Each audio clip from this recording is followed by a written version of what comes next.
Кішкене әріптестер жиналғанша күте тұрайық. Қазір 1-2-3 минуттан кейін бастаймын.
Презентацияны көрініп тұр ма, әріптестер? Иә, көрініп тұр, саламатсыздар. Саламатсыздар ма? Дауысыңыз естіліп тұр, көрініп тұр. Рахмет. Жақсы, онда бастай берейін. Сәлеметсіздер ме, құрметті әріптестер? Балқаш қаласы Сәкен Сейфуллин атындағы 7-ші мектеп гимназиясы қазақ тілі мен әдебиет пәні мұғалімі Тілеубекова Мөлдір Манатбекқызы. Бүгін сіздермен тәжірибемен бөлісейін деп отырған авторлық бағдарламамның тақырыбы абай шығармаларын адамгершілікке тәрбиелеу құралы ретінде пайдалану арқылы жазылым дағдыларын жетілдіру. Бағдарламаның мақсаты абай шығармаларын оқушыларды адамгершілікке тәрбиелеу құралы ретінде пайдалана отырып жазылым дағдыларын дамыту. Жалпы бағдарлама 6 бөлімнен тұрады. Соның ішінде міне көрінді ме? Бортпен түсінік хаты, түсініктеме хаты, одан кейін тұрақталу бөлімі, нормативтік бөлім және ақпараттық әдістемелік бөлім және пайдаланған әдебиеттер. Әдістемелік нұсқаулық бөлім тапсырмалар жиынтығынан тұрады. Одан кейін осы әрбір тапсырмаға 34 сабақтың қысқа мерзімді жоспары.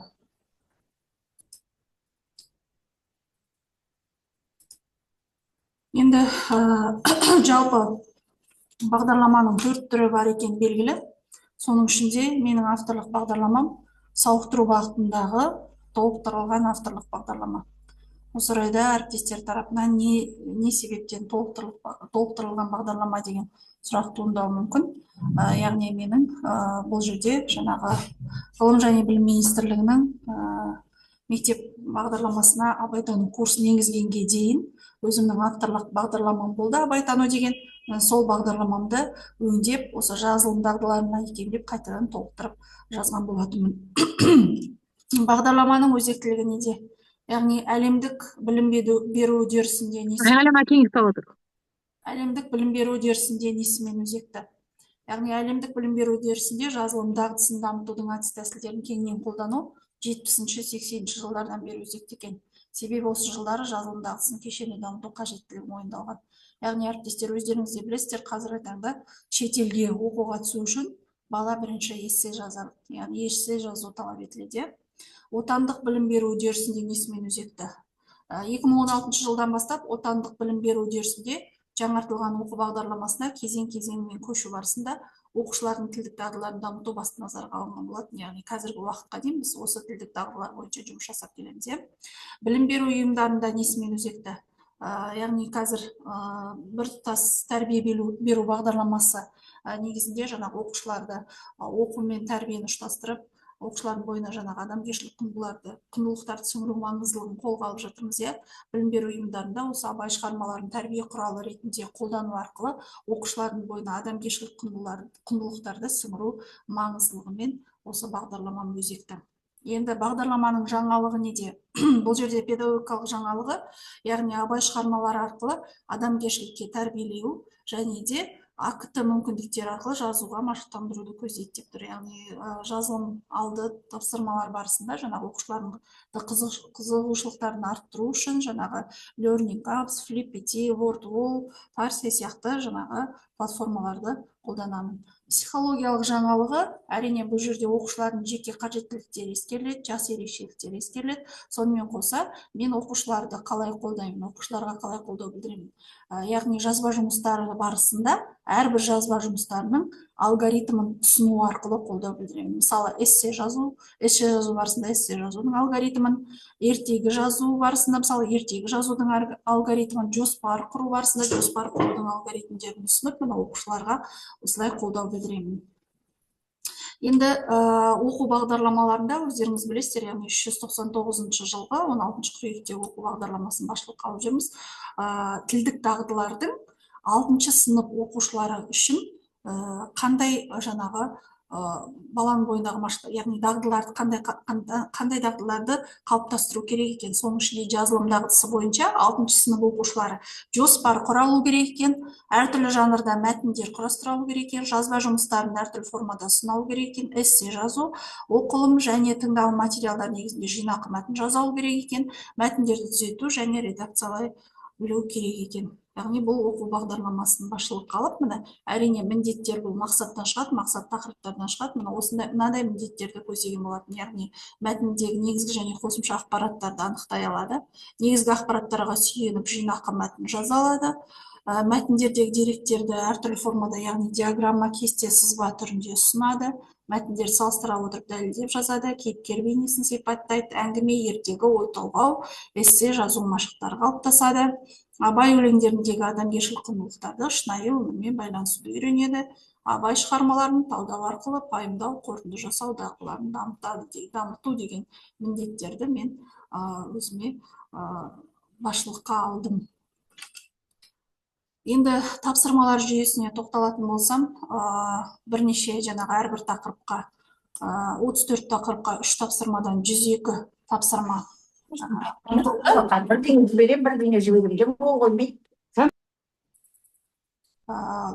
тапсырма қамтылған болатын.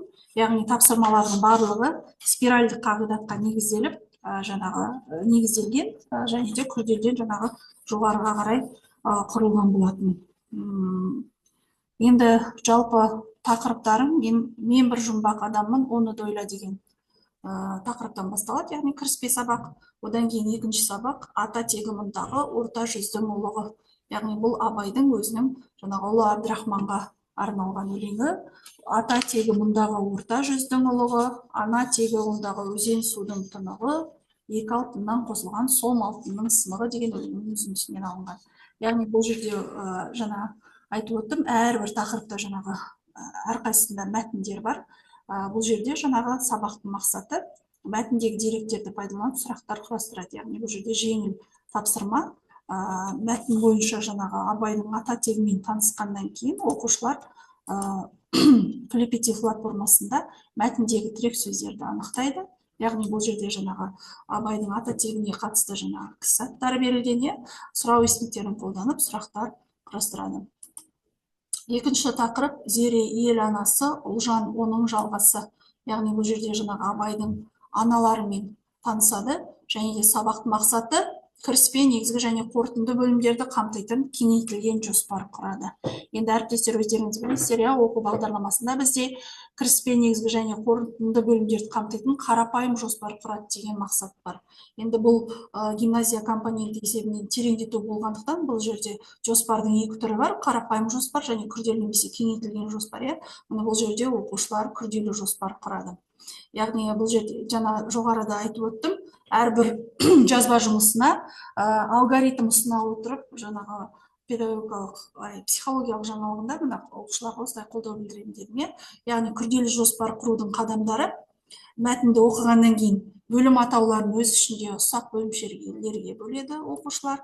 Яғни бөлім атауларына сипаттама жазады. Қарапайым жоспар құруда, мысалы 2, 3, 4 сөзден болса, күрделі жоспар құруда жаңа 5-тен артық бөлім тақырыптарын қамтитын болады. Енді жалпы бұл жоспар құру жазылымға дайындау. Яғни дұрыс құрылған жоспар оқушыға өзінің ойын жүйелі жеткізуге көмектеседі. Сол себептен бұл жоспар құру мақсатын мен осы тақырыптардың жоғарғы бөлігіне қойған болатынмын.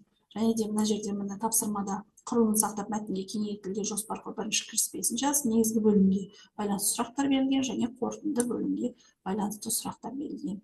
Мына алгоритмді негізге алып оқушылар мәтінді оқығаннан кейін жоспар құрады. Одан кейін жаңағы күз өлеңі, қыс өлеңі, яғни әріптестерімнің тарапынан, мысалы жаңағы Абайдың табиғат лирикасы бастауыш сыныпта бұл тақырыптар қамтылған деген сұрақ қойылуы мүмкін. Дегенмен бұл жерде сабақ мақсаттары өзгеше. Бұл тақырып қайталанғанмен, яғни оқушылар Абайдың табиғат лирикасының сыры табиғатты пейзаж күйінде ғана емес, ел тіршілігімен, халық өмірімен байланыстыра суреттеуінде екенін аша отырып, бірнеше тапсырмалар орындайды. Яғни жазылым алды бірнеше тапсырмалар бар. Соның ішінде енді мынандай тапсырмаға тоқталып кеткім келіп тұр. Өзіме ұнайды және ерекше тапсырмалардың бірі десек болады. Бұл жерде жаңағы берілген суретке күз, алтын күз тақырыптарынан басқа ерекше креативті тақырыпсын.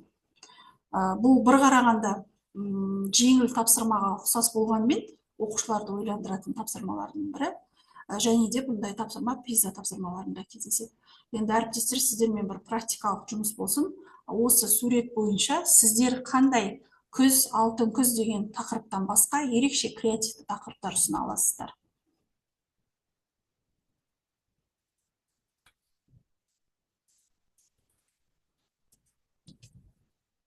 Әріптестер бір-екі мысал келтіріп, немесе тақырып ұсынып. Ғажайып орман. Ғажайып орман, жақсы. Күзгі бақ. Күзгі бақ, рахмет. Тағы да қандай ерекше креативті тақырып ұсынуға болады?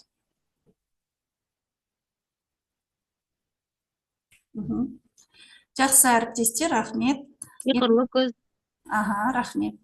Оқушылардың жазған тақырыптарымен бөліскім келіп тұр осы тапсырма бойынша. Яғни күздің күміс тыныштығы, күз келбеті көңілде қалады, күз табиғаттың өлеңі, күннің соңғы сәулесі, тыныштыққа толы алтын күз, сары жапырақ астындағы сыр, салқын самал мен сарғыш күз, ағаштан түскен жапырақ, сарғайған жапырақтар сыбдыры, сарғыш әлем деген сияқты тақырыптарды оқушылар ерекше креативті тақырыптардың бірі деп санап, осындай тақырыптар ұсынған болатын. Яғни оқушылар тақырыпты ерекше тақырып ұсынғаннан кейін мәтіннің де мазмұнын ерекше, жаңа көркем жазуға тырысады деген ойдамын. Яғни осы орайда оқушылар күз бейнесін суретті басшылыққа алып, және тақырып негізінде абайша күз бейнесін сипаттап жазба жұмысын орындайтын болады. Келесі қыс өлеңі. Бұл өлеңде де мысалы өтілген тақырыптардың бірі, бірақ бұл жерде сабақ мақсаты өзгеше. Яғни тірек сөздерді шығармашылықпен түрлендіріп, ертегі мәтінін жазады, ертегі жазады. Тірек сөздер боран, долы, аққырау, ақсақалды, күн сәулесі сияқты тірек сөздерді, яғни үлгі бұл қар ханшайы мен күн сәулесі тақырыбында ертегі жазу. Алгоритм бұл жерде бірінші шимай жоспар құр. Ойыңызға алғаш келген оқиға мен кейіпкерлерді жазып ал. Ертегінің композициялық құрылысына қарай реттік нөмірін қойып ал. Одан кейін реттік нөмірге қарай ертегіні жаз деген сияқты тапсырма, жаздың тапсырмасы беріледі. Ғылым таппай мақтанба өлеңі оқу бағдарламасында бар, бірақ мына жердегі мақсат оқу бағдарламасымен қайталамайды. Оқу бағдарламасында өлең мазмұнын шынайы өмірмен байланыстырып хат жазу. Абайдың 5 нәрсеге асық бол, 5 нәрседен қашық бол нақыл сөзін негізге алып, әріптестер дауысын өшіріңіздер. 5 нәрсеге асық бол, 5 нәрседен қашық бол нақыл сөзін негізге алып, үнемі ұялы телефонмен ойын ойнап, сабағын оқымайтын досыңа кеңес бере отырып хат жаз. Яғни бұл жерде жаңағы функционалды сауаттылық, яғни өмірмен байланыстырып, қазіргі заманның, қазіргі кезеңнің қасіреті десек те болады. Яғни оқушылардың көбісі емес, енді барлығы жаңағы ұялы телефонға тәуелді. Міне осы Абайдың нақыл сөзі негізінде өзінің досына кеңес бере отырып хат жазады. Хат жазудың алгоритмі, яғни бірінші сәлемдесу, хат жолданып отырған адресаттың аты жөнін жазыңыз. Кіріспесінде адресаттың өміріне деген қызығушылықты көрсететін сұрақтар. Негізгі бөлім хаттың жалпы мазмұны, яғни адресатты қызықтыратын ақпараттар ұсыну. Қорытынды бөлімде құрмет, сүйіспеншілік, адалдық, кешірім білдіру. Яғни мен жаңа жоғарыда айтып кеттім, осы Абайдың шығармалары негізінде адамгершілік құндылықтарды оқушылардың бойына сіңіру деп. Келесі Абай мен Әбіш әңгімесі. Осы әңгіме бойынша бірнеше қызықты тапсырмалар ұйымдастыруға болады. Енді менің мақсатым жазылымға негізделгендіктен, сабағымның мақсаты бұл жерде көтерілген мәселені анықтап, келісу немесе келіспеу эссесін жазу. Бұл мәтін бойынша оқушылардың арасында дебат ұйымдастырсаңыздар да өте тиімді. Тапсырма: Абай мен Әбіш әңгімесін түсініп оқып, мәтінде көтерілген мәселе бойынша сенің ойыңша ақ зат асыл ма, қара зат асыл ма тақырыбында келісу немесе келіспеу эссесін жазыңыз. Эссе жазудың алгоритмі, яғни кіріспе бөлім, тақырып бойынша басты идеяларды анықтау, көтерілген мәселелердің тезисін жаз. Негізгі бөлімде жаңағы әр азат жолдағы мәселенің себептері мен салдарын қарсы аргументтер келтіру арқылы талда. Қорытынды бөлім өз көзқарасыңызды білдіріңіз деген сияқты. Енді мен осы орайда сіздермен осы Абай мен Әбіш мәтінін оқып бергенге отыр. Сіздерге осы бойынша бір практикалық тапсырма болады. Абай баласы Әбдірахман оқудан келгеннен кейін жаңағы баласының білімі мен жаңағы алымдылығын сынамаққа мынандай сұрақ қойған екен. Қалқам Әбіш осы жаратылыста ақ затты нәрсе асыл ма, қара затты нәрсе асыл ма деп сұрақ қойған екен. Сонда Әбіш ақ затты нәрсе асыл ғой деген екен. Абай олай емес, қара затты нәрсе асыл дегенінде әкесінің бетіне қарап күлген оқудағы ұлы қараны қалай асыл дейсіз дейді. Сонда Абай: адам баласы барлық дүниедегі жаратылысты көзбен көреді. Көздің ағы көрмейді, ортасындағы кішкене қарашығы көреді. Қараның асылдығына осы дәлел. Қағаз ақ, одан адам оқып білім алмайды. Үстінде жазған қара сиядан өнер білім алады. Жас шақта адамның сақал шашы қара болады. Қартайса ағарады. Жас күнде ақыл білім қайрат көп болады. Шаш, сақал ағарып қартайғанда ақыл білім қайрат азаяды. Мұхаммед пайғамбар Құдайдың дидарын көруге қараңғы түнде барыпты дейді. Күндіз ақ жарықта бармапты. Түн қара емес пе, сондықтан ақтан қараны асылма деп ойлаймын деген екен. Сонда Әбіш: оның бәрін немен ойлап білдіңіз десе керек. Абай: ақылмен ойлап білдім дегенде, олай болса ақыл мида болмай ма? Ми ақ емес пе? Екінші ақыл нұр, жарық зат. Ол да аққа ұқсамай ма деп жауап берген екен. Тауып айтқан сөзіне ырза болған Абай баласының маңдайынан иіскепті деп. Енді осы орайда әріптестер, сіздерге мынандай сұрақ қойғым келеді. Яғни сіздің ойыңызша жаратылыста ақ затты нәрсе асыл ма, әлде қара затты нәрсе асыл ма? Қалай ойлайсыздар әріптестер? Өздеріңіздің ойларыңызбен бөлісе кетсеңіз. Микрофон сөндіріп қойыңыздар.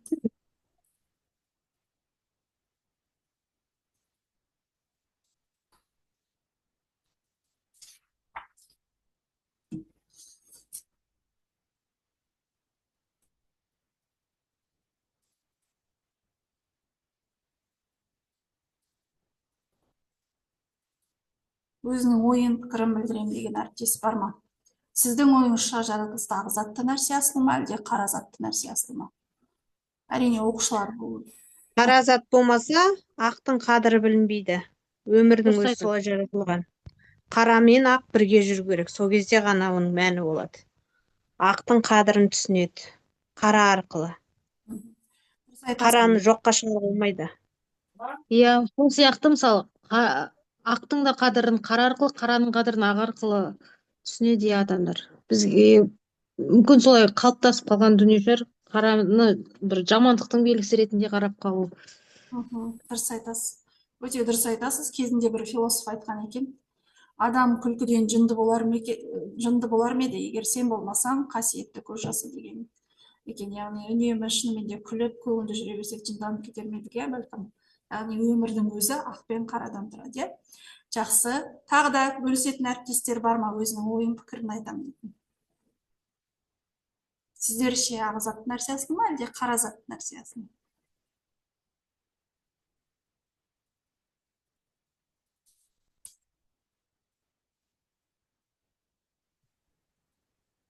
Жақсы, рахмет сіздерге.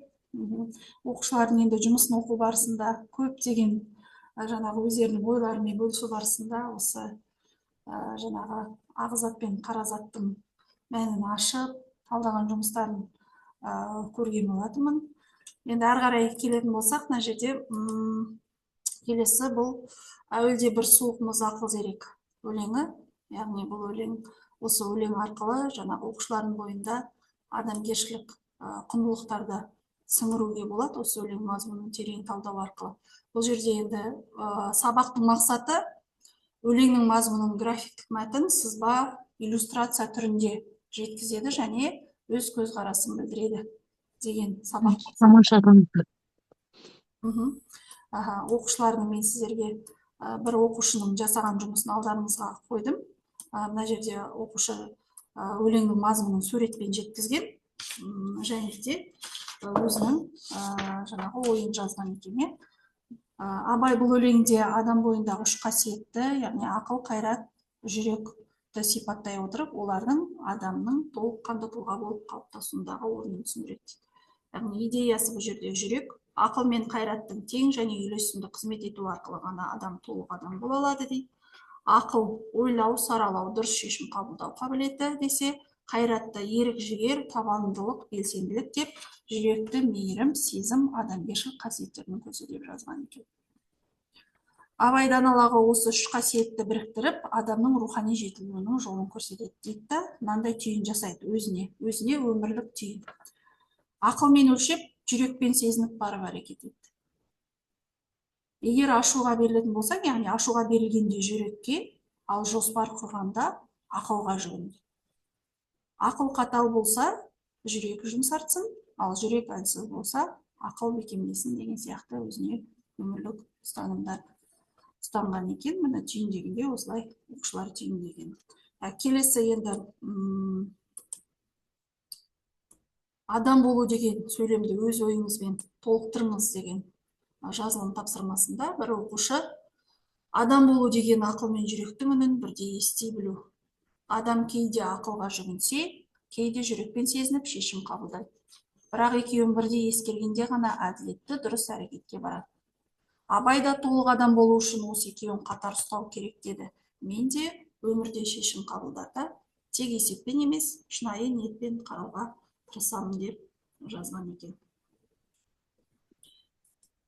Енді сөзімді қорытындылай келсем, әрине тапсырмалардың барлығын жеке-жеке көрсетіп отыруға болар еді. Уақыттың аздығына байланысты енді мен осы негізгі 3-4 тапсырмаға тоқталып кеттім.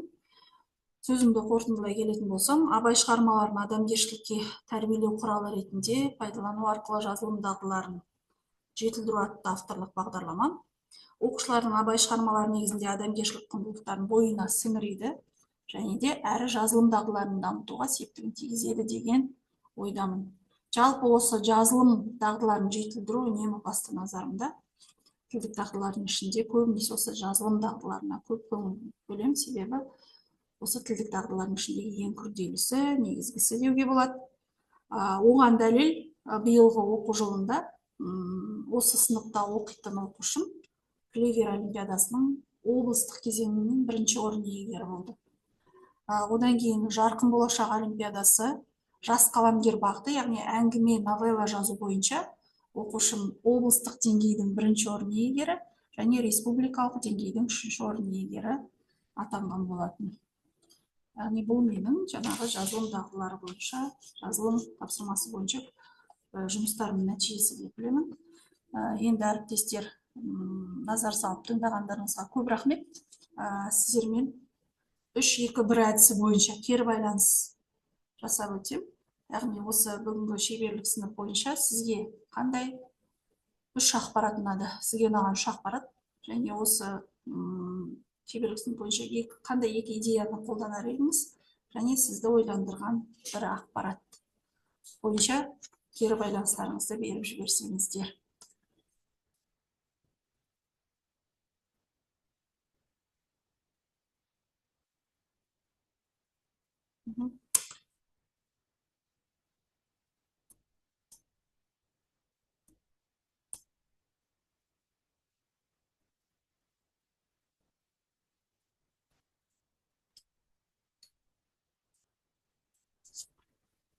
Әріптестер, 1-2 ауыз сөзбен кері байланыс айтып жүріңіздер енді.